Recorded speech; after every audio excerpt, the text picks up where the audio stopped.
Peace and prosperity. Welcome back to Earth's Feminine. This is Asaya, and in today's video, I want to talk about what women should be held accountable for and really bring clarity to this subject, because I feel like a lot of people are confused about the nature of a woman and how you should approach a woman and how women should be dealing with other women, and also looking at themselves in terms of their evolution and their growth. And a lot of that is, it's going to come down to assessing how we feel it is okay to belittle and look down on women, which kind of pivots off of the previous video that I did, where women and really the world have taken away the responsibility and the accountabilities that are really masculine in nature, that we should really be putting onto men. And instead, we're diverting them onto women, and we're praising women, and we're looking at women as if they have to take on responsibilities and accountability and be accountable in the same way that a man is supposed to be, and we are not. I want to get into this question that was commented, but before I do that, I would like to share with you all, if you are interested in joining my course, Valued and Worthy, which is the blueprint to women understanding how to transform their relationship with money and men, then now is your chance to sign up and enroll before this Friday. Officially, the live session will be on this Friday.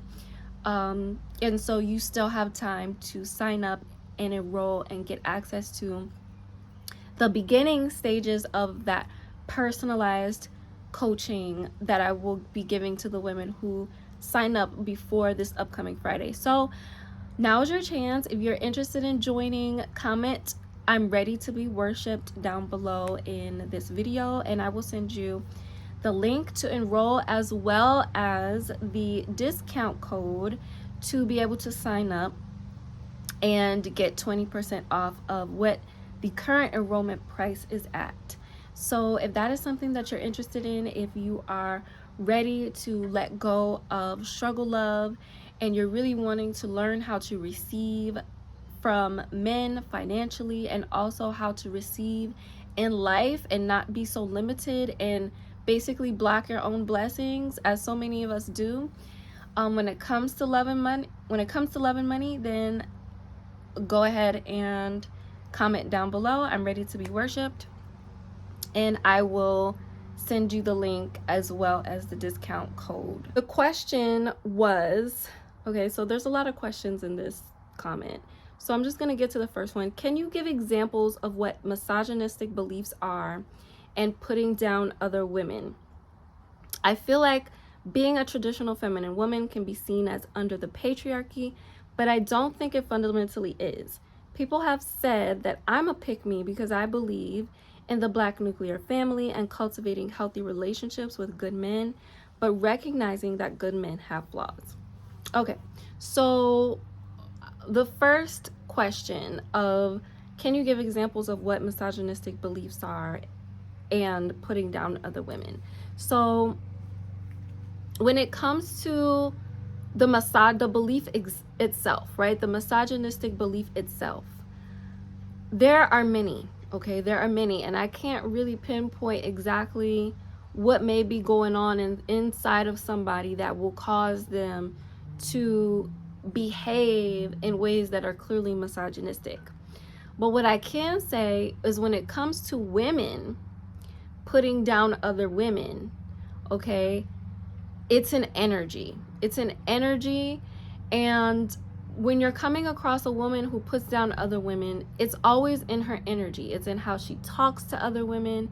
It's in, typically the energy that comes from these women, it's like they get some kind of validation from men, or they've gotten some kind of validation from a man, and because of that validation that they're getting from the man in their life, they feel like it gives them the permission to look down on other women who do not subside with whatever validation that they're getting from the men in their life. So for example, I recently came across an Instagram reel of this woman who's married, and her husband is, you know, masculine. He takes care of her, he provides, you know, he does all of the things.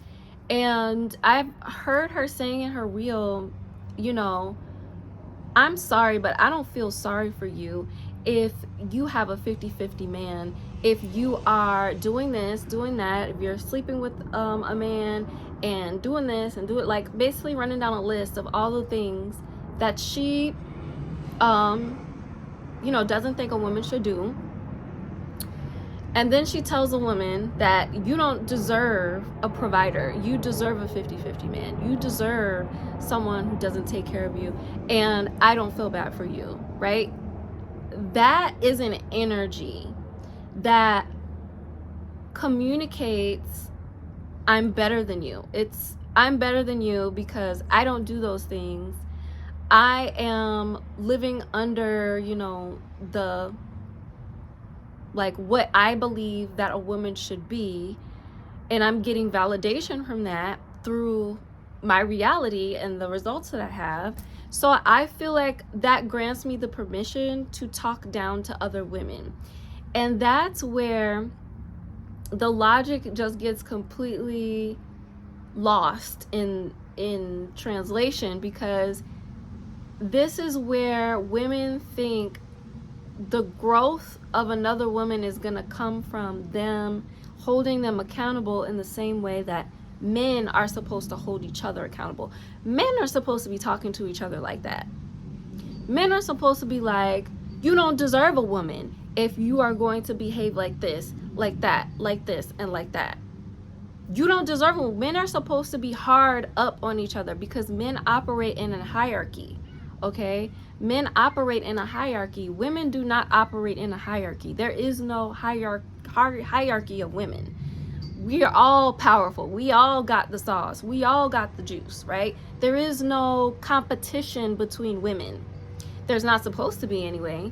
But when a woman is adopting misogynistic mindsets, beliefs, and behaviors, and like I said, these beliefs, I can't pinpoint them for everybody because it requires you to do inner work and go within and look at the experiences that they've had that are bringing them back to a trauma, bringing them back to a place where, you know, they're solidifying this belief that they have to see other women in this way, or treat other women in this way because of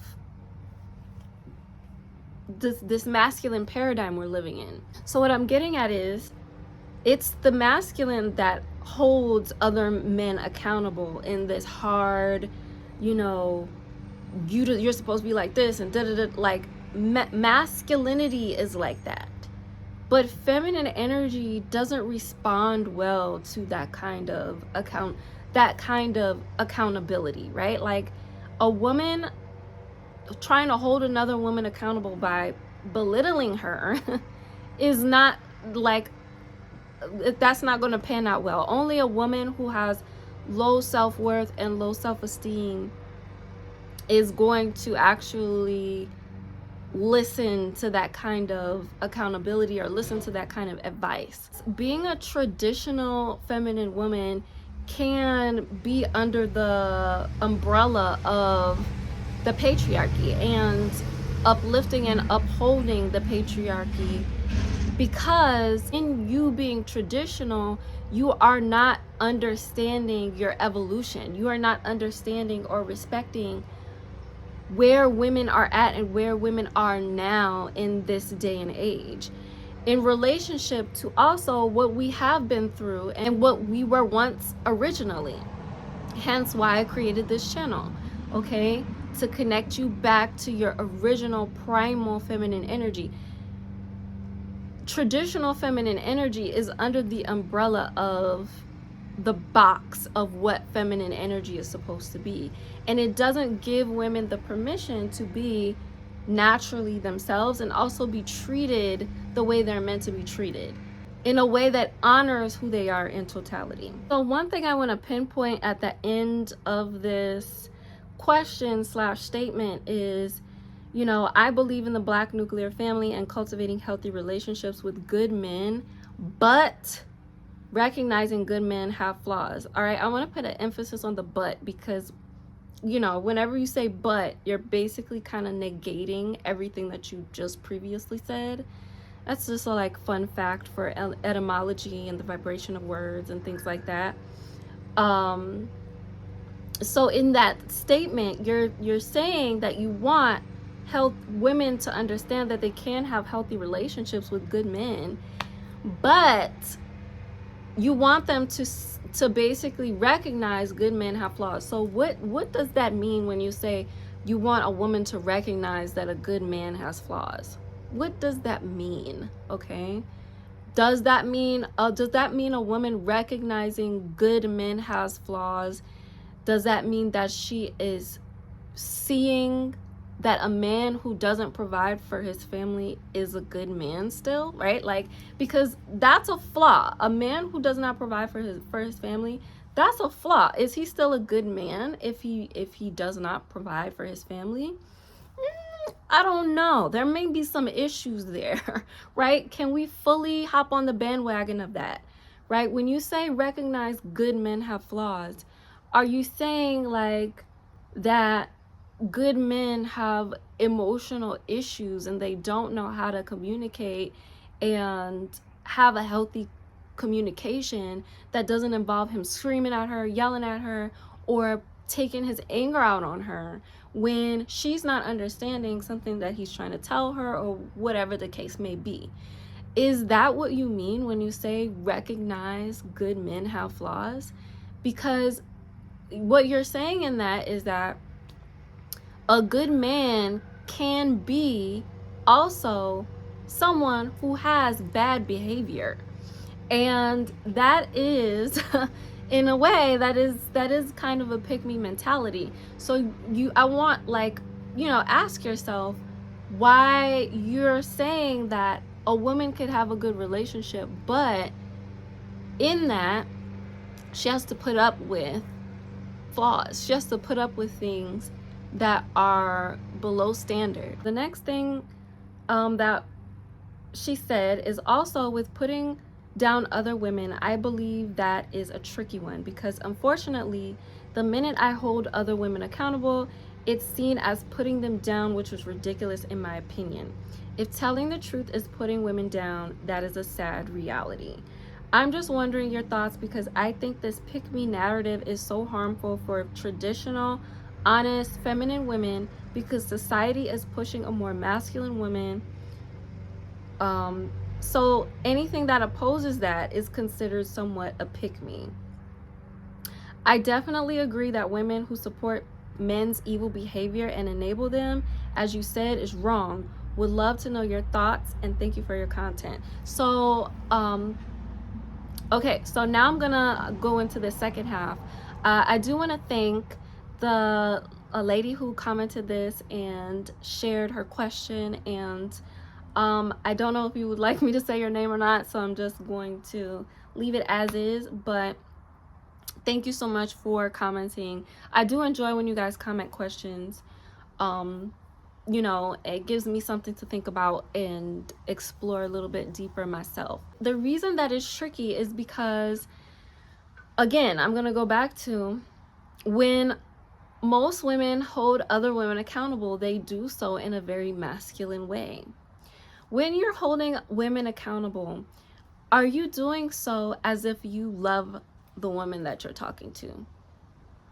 Are you doing so as if you love the woman that you're talking to, as if she was your daughter, your sister, your friend, the most precious thing on the planet, a flower that just needs loving words so that she can bloom? The masculine way of holding a woman accountable is to be brutally honest, right?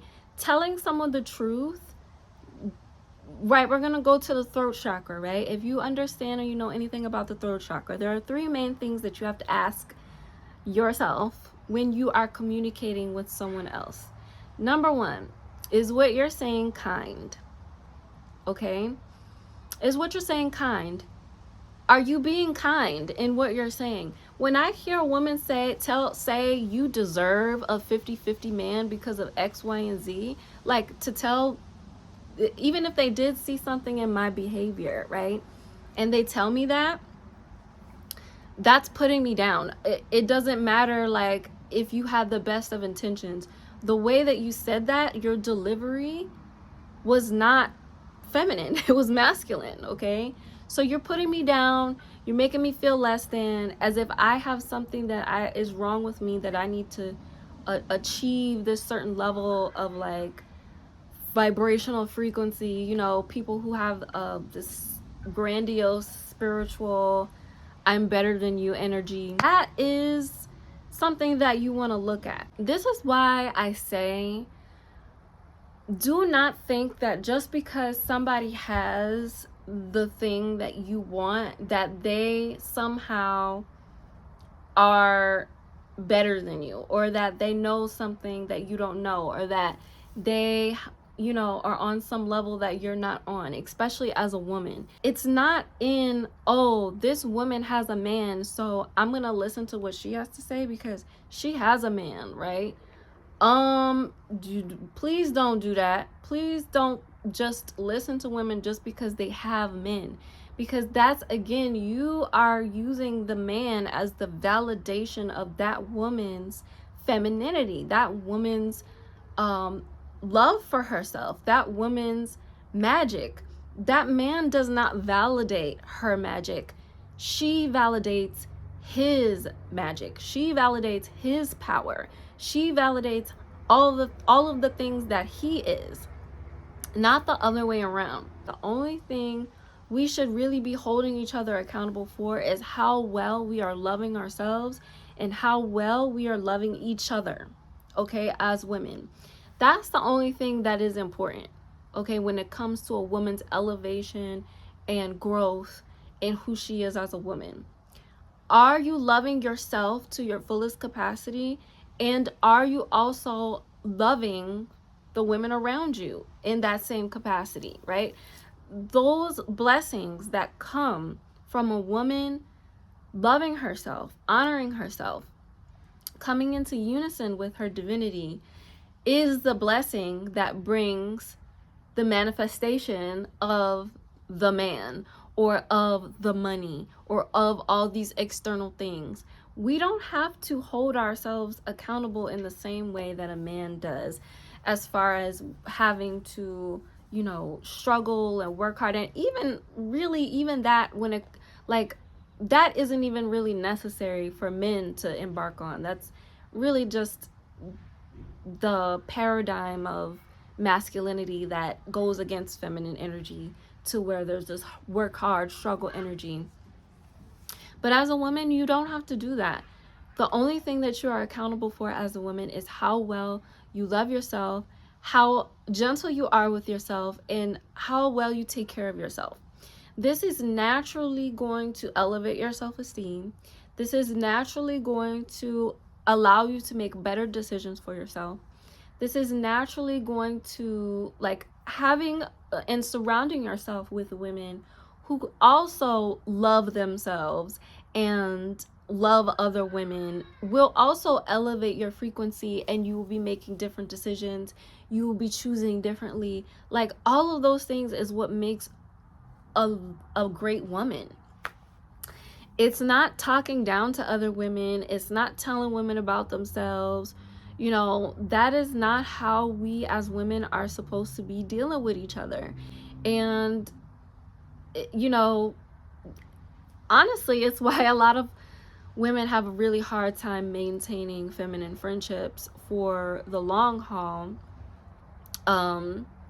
because of this exact thing. It's like you are thinking that you're better than another woman because you believe a certain way or you think a certain way. No, you're not. You're not better than anybody. You're not better, well, some people you might be better than, but in terms of your relationship with women, you know, you have to honor the truth of a woman's nature, that she is a complex being. She is not linear. You can't approach her in this linear, do this, do that, and this is why you shouldn't do that, and it's real simple. Just go get a job, right? Like, it's real simple. Just go and do this. Like, again, that's the masculine way. You have to take the feminine approach when it comes to holding yourself accountable and also holding other women accountable, especially, you know, men who think that it's their job to hold women accountable for masculine things. And it's like, yeah, men, like, it's one thing if a man doesn't get it, but it's another thing when women don't get it. So it's like, it's a double whammy, because at least you would want a woman to understand how she should be treating her sisters, her daughters, you know, herself when it comes to accountability. She should be soft, she should be nurturing, she should be, you know, really willing to have the patience to understand and to help a woman to reflect on herself and love herself through the process of her evolution, and not looking down on her just because she, you know, had probably the same traumatic experiences as you, you know, and you feel like you're better than her because you learned something new and you know better now or whatever. So now you want to look down on somebody because you've elevated to a certain stature in life, or you have the man, you have the money, whatever it is. And it's like, no, don't do that, because you're gonna block your blessings real quick. You know, you're gonna get shown real quick. It may not be overnight, but karma is patient. Trust me when I say that. This is the year of karma. So it's important for women to appreciate the nature of themselves and know that in order to hold myself and other women accountable, I have to approach from a place of love, from a place of having an open heart, from a place of compassion, and knowing that me and this woman are the same. And the love that I give to her, the nurturing, it's the same thing, right? It's like, this is also how men hold women accountable. Men who try to hold women accountable in masculine ways, they just make everything worse. You make everything worse. Stop it, okay? That is a woman. That is not a man. She is emotional. She's tender. She's delicate. Love her for that, okay? So if you're a woman, if you have daughters, if you have sisters, if you have a mom, whatever it is, like, love, hold them accountable by loving them, okay? And loving yourself, okay? And doing that in the best way that you possibly know how. That is where you begin when it comes to holding women accountable and actually seeing results from it, okay? And not having women backlash and get triggered and want to attack you or whatever like that, okay?